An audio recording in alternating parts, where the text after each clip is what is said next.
Hello, my name is Melissa Rampabir, and today I will be presenting on a synthesis paper that I have completed on a topic that I have chosen for SPED 206, Trends and Issues in Special Education. The topic that I have chosen for my synthesis paper is inclusion, where the thesis is the need for the implementation of inclusion has impacted Guyana's general education classrooms as it seeks to integrate children with disabilities through legislations and policies, ensure access to appropriate support, and resolve conflicts and challenges that exist.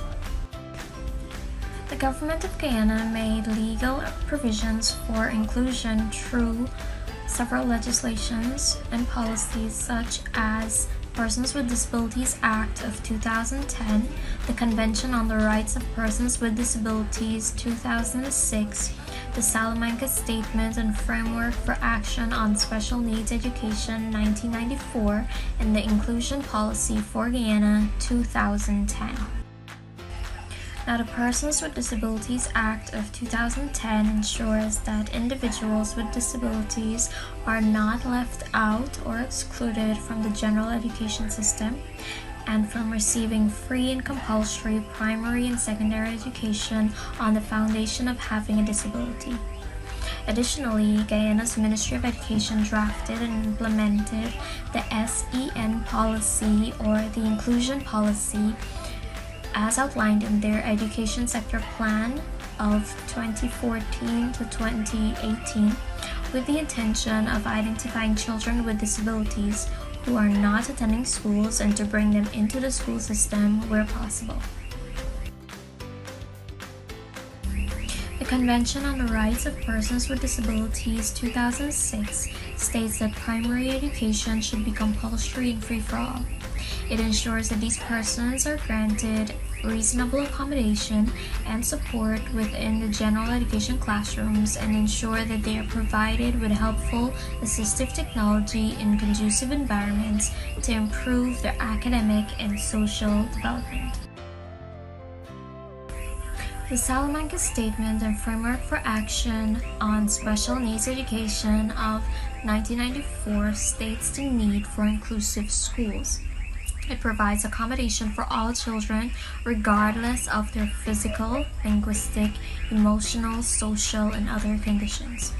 It ensures the involvement of all children in the learning process despite their differences or difficulties. And additionally, it ensures that no child is excluded from this framework as it tries to achieve education for all. Through legislations and policies such as Persons with Disabilities Act of 2010, inclusion also include accessing appropriate support such as providing trained personnel, implementing training programs for teachers who are specializing in disabilities, and training of special education made a compulsory component of the teachers training program within the Cyril Potter College of Education and the University of Guyana. Additionally, other support includes use of assistive technology to help children with disabilities as outlined by Fraser 2017, where he states, "The acquisition of greater assistive devices and technology is essential for all classrooms." With inclusion comes conflicts and challenges.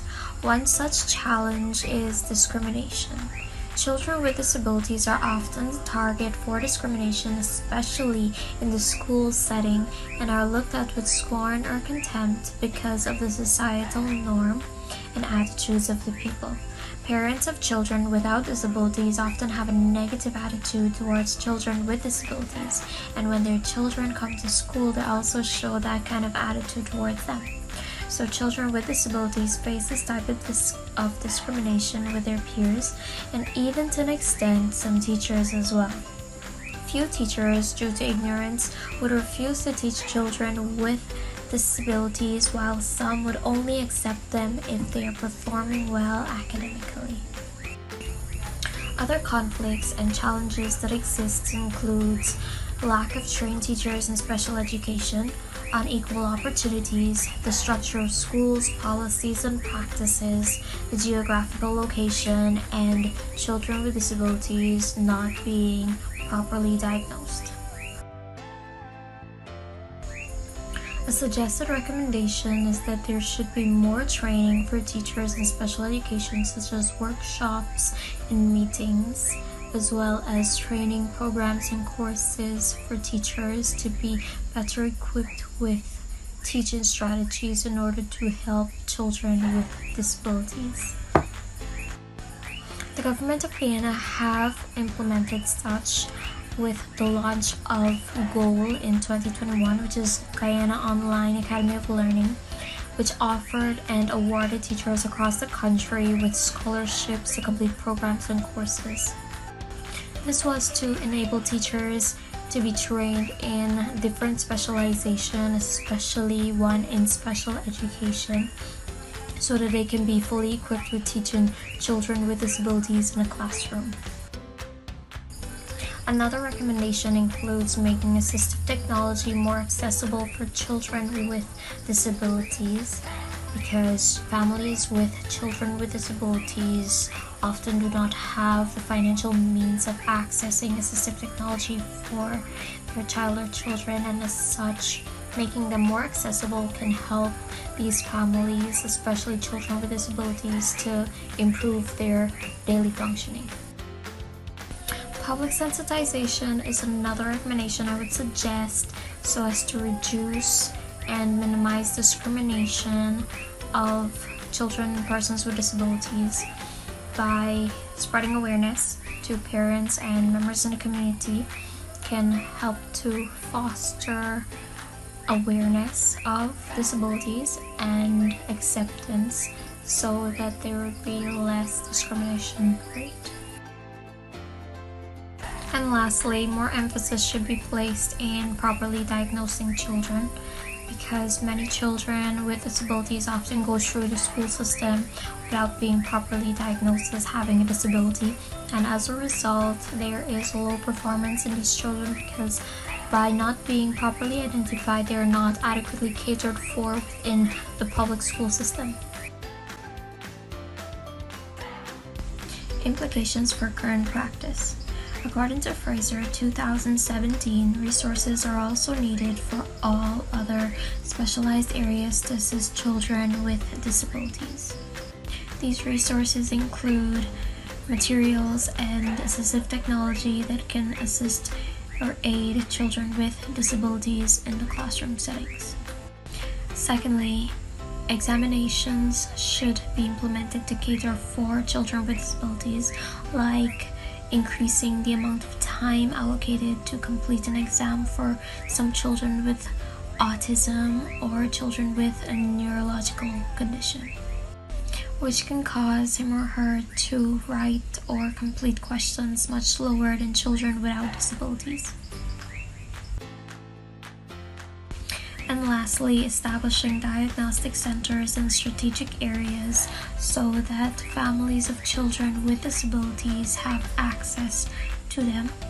This is to ensure that children who are in remote areas or rural areas, they can have better access to a diagnostic center so that they can be properly identified and catered for.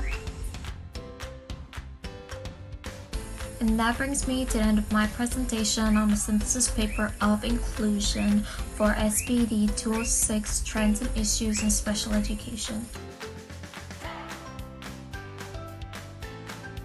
I would like to thank the following persons, which includes my instructor, my support system, websites, journal articles, documents, and books that have given me the necessary information I need to complete this assignment. I would also like to acknowledge that this video was made in the context of the University of the Southern Caribbean SPED 206 Trends and Issues in Special Education. Thank you.